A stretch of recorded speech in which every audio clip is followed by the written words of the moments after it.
Pintuan na, oh. Ganda na pala, oh. Pintuan na rin pala doon, oh. Ito ko yan. Hindi natin screen to. Ha? Ito, by one. Screen. Kaso kulang na yung Alin kaya sa dalawang red bar na yan ang sinasabi ni Kong Kong. So ang natira sa...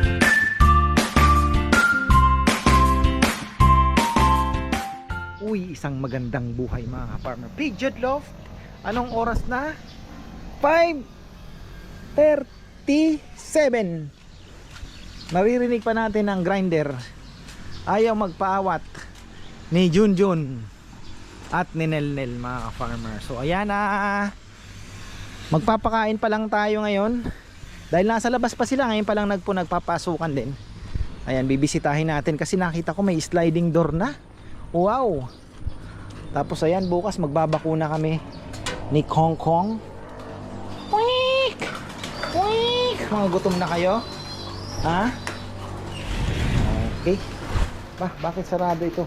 Uy, patay tayo. Uy. Ayan, naku, kailangan po itong ayan, may tumubo na, oh. Kailangan natin diligan ng mga farmer. Huwag mong kakalimutan, Berto. Berto, huwag mong kakalimutan. Oy, taste lang muna. Dami nating mga inakay, oh. Ilan pang inakay yan? Dalawa, oh. May dalawa pa doon. Ba? Yung ating inbrek. Oy, nandito na sila. Pumasok na. Nagpasukan na.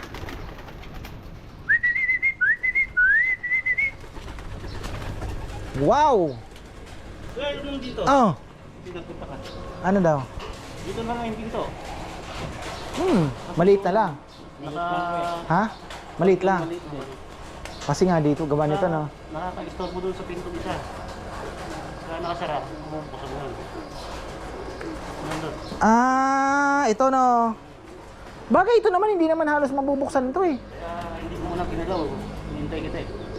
Oh, basta't may pintuan. Wala nang problema. So ito pintuan na, oh. Ganda na pala, oh. Pintuan na rin pala doon, oh.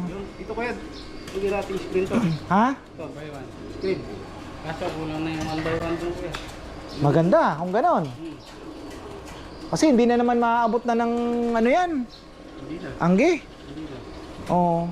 Mabot mo yan, konti na. Oo nga, konti na lang. Hindi na. Kumbaga hindi naman na ganong kalakas na siguro angge. Pwede. Para at least kung ano may hangin pa rin, ano. Sige, screen. Good idea. Screen din to. No, screen na din yan. Ilang metro? Ito, screen na din. Oh, tama. So ito, yuyuko ka paglalabas. Ha? Yun pala, di mas maganda. Ayos pala eh. 10 metros lang na. So ayan, may aviary na yung ano. Andyan na pala sila, oh. Ayos pala eh. 10 metros. Like it. Ganda. Konting kembot na lang. Ayan, ano pala mga farmer, ayan, condolence po pala to the family of Kuya Roland Ramos. Nagpahinga na po si Kuya Roland. Liver cancer po kasi. Naalala niyo po yung pinuntahan namin sa Marikina na kinuhanan po namin ng ibon.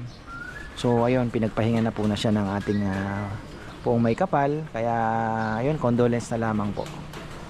Tapos ayun, sana yung nabigay niyang ibon through through ka-farmer Jonathan de Belen. Ayan, shoutout sa iyo, brotherhood. Kailan tayo magkikita at kakain ng pares? So ayun, sana natin maparami yung lahi at kumalo yung mga ibon niya. So ayun, papakain tayo. Oy, yeah. So ayun,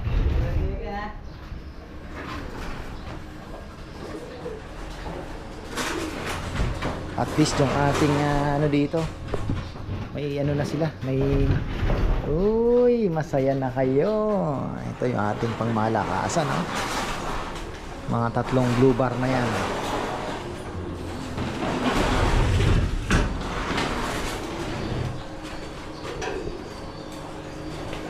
Bajun, baka pwede namang bukas. Talaga bang sasagarin mo yung liwanag?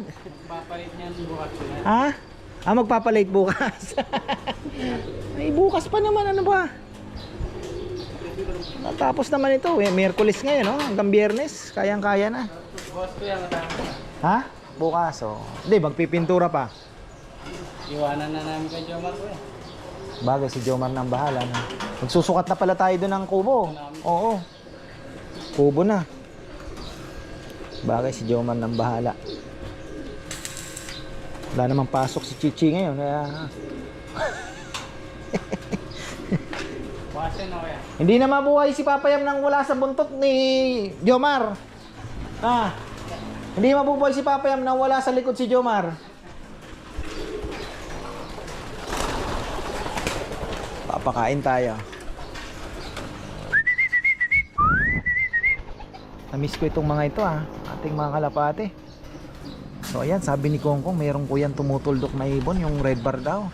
Ito yata, ayun oh, yung mga ano natin, yung mga... Ito, ayun oh, nasa labas.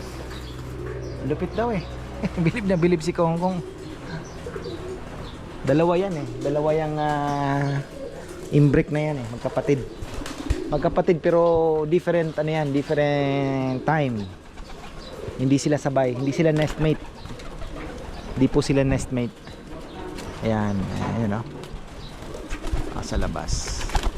Gutom kayo, gutom. Ayun oh. Ayun po, nasa labas pa siya. Asan kayong kapatid niya? Tapos meron pa yan, meron pang mga kapatid yan. Ayun, kapatid niya din yon. Yung pula din na yon. Tapos meron pa isa dito. Kaya lang namatay na po yung nanay. Kaya kailangan kong i-pair siya sa ipapares natin. Ayun pa. Oh. Ayun yung isa. Ipapares po natin yan sa babae. Yung anak niyang babae.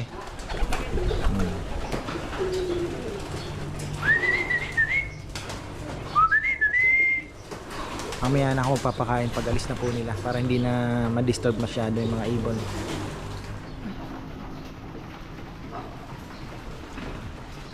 Alin kaya sa dalawang red bar na yan ang sinasabi ni Kongkong?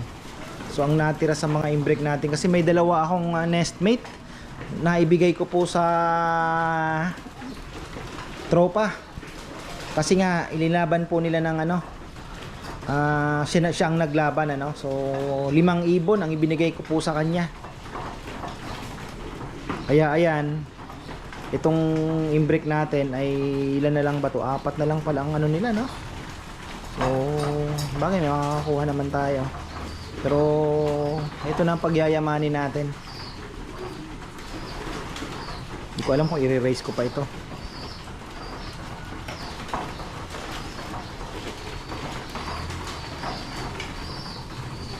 Tatlo na lang pala itong naan dito plus yung alud, 4 lang pala no. Baka i-breed ko na lang, hanap na lang tayo ng breed ko na lang siya sa tatay niya para mag-inbreeding naman. Father to daughter.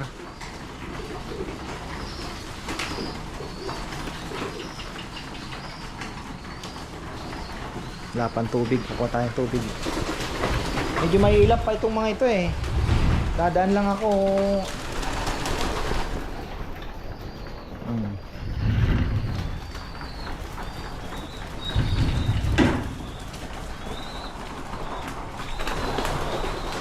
Yan na kumakain na Sana mabuhay natin yan. Kung mayroon pa ba sa labas, wala na siguro. Di ko lang alam yung dagit na blue ang singsing, hindi naman umaalis. Di ko lang alam kung pumapasok siya.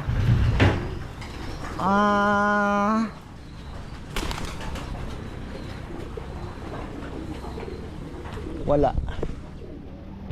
So, one time nakita ko siya nandito sa loob. Mukhang minsan naandyan, minsan nando sa bahay. Minsan naandyan. Tingnan natin kung naandito sa loob.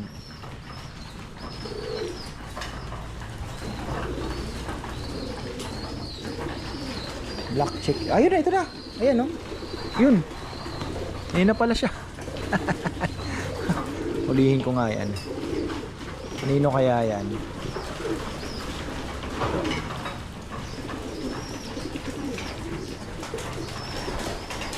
Tubig lang po sila ngayon mga farmer at ano lang muna sila, tubig. So ayan, bukas daw tapos na. Grabe ha. Talagang ino-overtime ni Junjun ha. Tatanong siya. Sabi ko, syempre kailangan din ng tungtungan.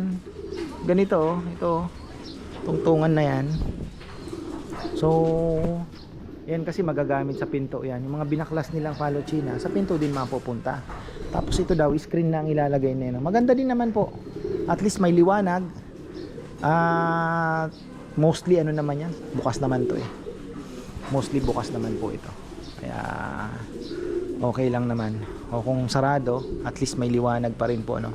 At may hangin. Yun nga lang talagang wala tayong hangin sa likod, no, na gagaling. Kaya hihirapan din pong mag-circulate yung hangin sa loob. So pinaka the best talaga nito ay maglalagay tayo ng vent. So yung vent na yon, or eto bubuksan natin in the future pa lang naman. Yan yung mga naiisip ko na pwedeng gawin. Yun sa ano, magbubukas pa po tayo diyan sa gilid. So ibig sabihin yung hangin dito sa kabila side passing through, kasi bukas naman po lahat yan, ano.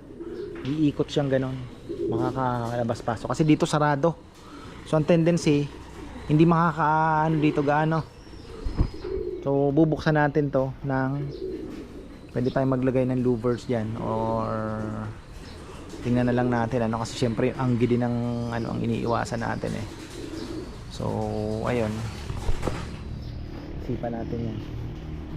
Tapos ito, kulang daw ng palochina. So ayan, kailangan natin bumili sa ano, kasi bagay gagamitin din naman sa kubo, o kailangan ko din pong bumili. Matibay naman po daw to, init ulan. Palochina, pine wood. Bagay ginagawa ng paleta eh, 'di ba? Kaya yan. Ayan, para pag nalinis na po dito eh, nako, masaya. Ang sarap na pong magparonda. Eh talagang matutuwa ka. Dami nila oh, siping niya sabay-sabay magkakasama. Hoy, kulang pa. Wawa naman. Sige.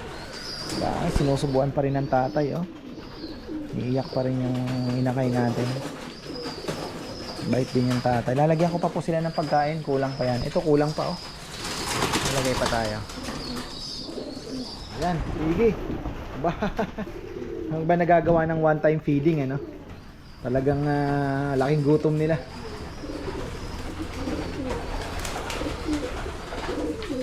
Marami nagpa-practice nito eh, one time feeding.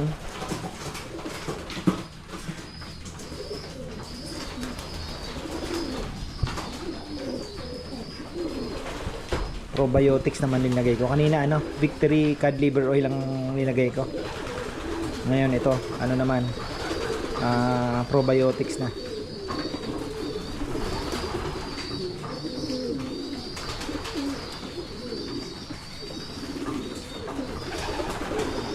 Bukas gising ng umaga, palipad muna ako. Mamalengke. Ayan, ayan ang routine ko bukas.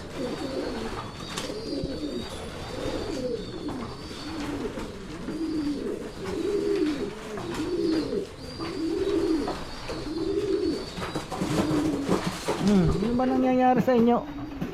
Kaaway. Territorial kasi talaga mga ibon eh. Sanay na po sila. Nasanay na sila dyan oh. Dati hirap na hirap ang dumapo, ngayon ano na. Kaya lang yun na yun sa taas. Tingnan nyo oh. Yung kailangan anohin yun. Talagang dadapuan nila no. Sa taas. Okay rin naman. Ang problema.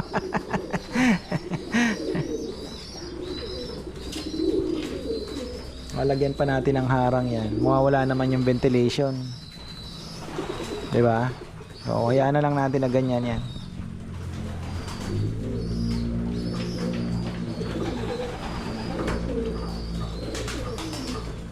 So yung mga ibon ni ka-farmer Ryan Feher, ayan, andyan pa rin naman. At malulupit din ha. Playful sila. Ibang klase lumipad. Nag-show. Bumubulusok. Maliliit po ang anyang ibon. Yung iba gustong gusto yung maliliit. Kasi daw, yun nga, parang si Jaime Lim, ano? Ayaw niya ng malaki. Gusto niya maliit lang. Kasi nga yung malaki daw, tangayin ng hangin, mabigat. Pagdating sa karera, mabagal. Ito barako yung isa, oh. Sana babae po yung isa. Ayun, mukhang babae. Ayun, oh. Pwede na nating ipares yan sa kanyang nanay at tatay. Pero yan naman po ay bagay, pwede nating pagparisin pala itong dalawa. Magkapatid, ano? Ito babae ito, malamang. So, pwede natin pagparisin yan.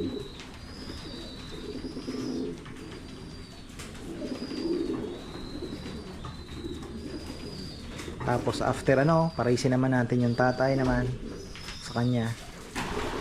Tapos hanap tayo yung babae naman na isang kapatid niya, baka babae naman ito, inaandyan. Oh, sana babae, pwede nating ipares. Papakain lang muna ako ng putulan tuka. Kawawa naman yun, kanina pa umiiyak. Kanina pa kumukulog. Sana wag naman bumagsak yung ulan. Didilig muna ako ng ating mga buto muna ng papaya. So ayan mga farmer, tapusin na natin at may bisita daw. Ayan, baka kakain po sila bukas. So ayan, hanggang dito na lang po. Maraming salamat. Tiniwalay ko na yung imbrick natin para ma-safety na siya at matuto ng kumain, mabakunahan. So ayan, maraming salamat at magandang buhay.